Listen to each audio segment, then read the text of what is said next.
जय श्री राम, वंदे मातरम, हर महादेव। आपका भाई राहुल शर्मा।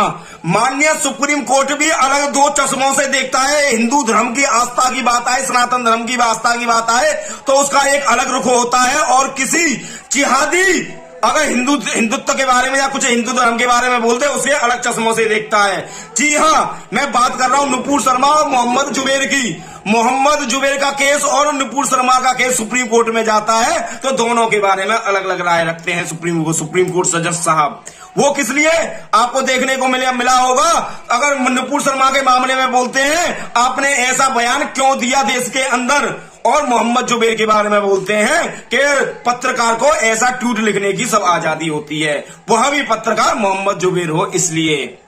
और नुपुर शर्मा बहन के मामले में बोलते हैं आपको टीवी पर आकर सरेआम माफी मांगनी चाहिए, और मोहम्मद जुबैर के बारे में बोलते हैं कि अगर उसने ऐसा लिख दिया तो क्या हो गया, कोई पड़ले थोड़ी आ गई है। और माननीय सुप्रीम कोर्ट नुपुर शर्मा के मामले में बोलते हैं कि जो उदयपुर में हुआ वो नुपुर शर्मा जी की वजह से हुआ। और मोहम्मद जुबैर से बोलते हैं, मोहम्मद जुबैर के बारे में बोलते हैं कि इसे पुलिस कस्टडी में मोहम्मद जुबैर को इतना दिन रखने से क्या फायदा, और रखना भी नहीं चाहिए। मतलब कि सनातन धर्म के बारे में कोई मजाक बनाकर चला जाए, हिंदुओं की आस्था को कोई खेल कर चला जाए, सुप्रीम कोर्ट जज साहब को कोई फर्क नहीं पड़ता। पर फर्क जब पड़ता है सुप्रीम कोर्ट साहब को, अगर कोई नुपुर शर्मा बार सच्चाई दिखाकर, सच्चाई का आईना दिखाकर चला जाए सामने वाले को, वो भी तब जब सनातन धर्म का भोले बाबा का मजाक बनाया जा रहा हो। उस समय पे अगर नुपुर शर्मा जैसे लोग, हमारी बहन अगर सनातन धर्म को बचाने के लिए जिहादियों को सच्चाई का आईना दिखाकर चली जाए, सुप्रीम कोर्ट को उस समय पे फर्क पड़ता है। भाई सुप्रीम कोर्ट पता नहीं पड़ता कि ये हिंदुस्तान का सुप्रीम कोर्ट है कि पाकिस्तान का, हमारी तो यही समझ में नहीं आता।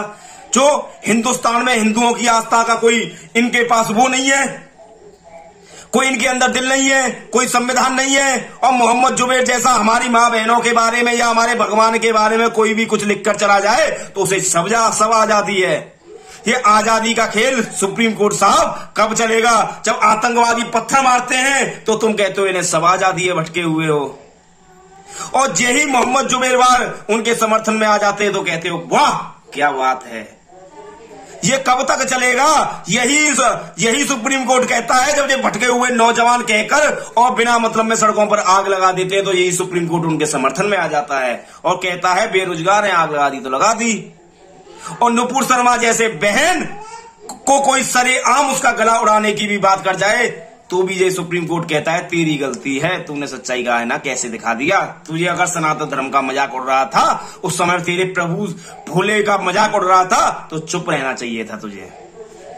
सुप्रीम कोर्ट से मैं पूछना चाहता हूं ये डबल चश्मा क्यों है? क्यों हमारी आस्थाओं का कोई मोल नहीं है क्या? हम हिंदू हैं, इस बात का गुनाह है क्या? हमारे भगवान श्री राम भोले बाबा है, इस बात का गुनाह है क्या हमारा? तुम्हें इस संविधान पर बिठा दिया, तुम्हें इस पद पर बिठा दिया, ये गुनाह है क्या हमारा? जज साहब आपसे पूछना चाहते हैं। और उसके क्यों तुम इतना मोहम्मद जुबैर जैसे लोगों से क्यों डरते हो? हमें इस बात का सवाल जवाब दे दो। और तुम्हें सुरक्षा फिर तुम्हें हिंदुओं से चाहिए सुप्रीम कोर्ट साहब, सुरक्षा तुम्हें जज साहब तुम्हें हिंदुओं से चाहिए। जब तुम्हारे ऊपर जिहादी फतवा निकाल कर चले जाते हैं, सुरक्षा तुम्हें हिंदुओं के जो कमांडो हैं उनसे चाहिए।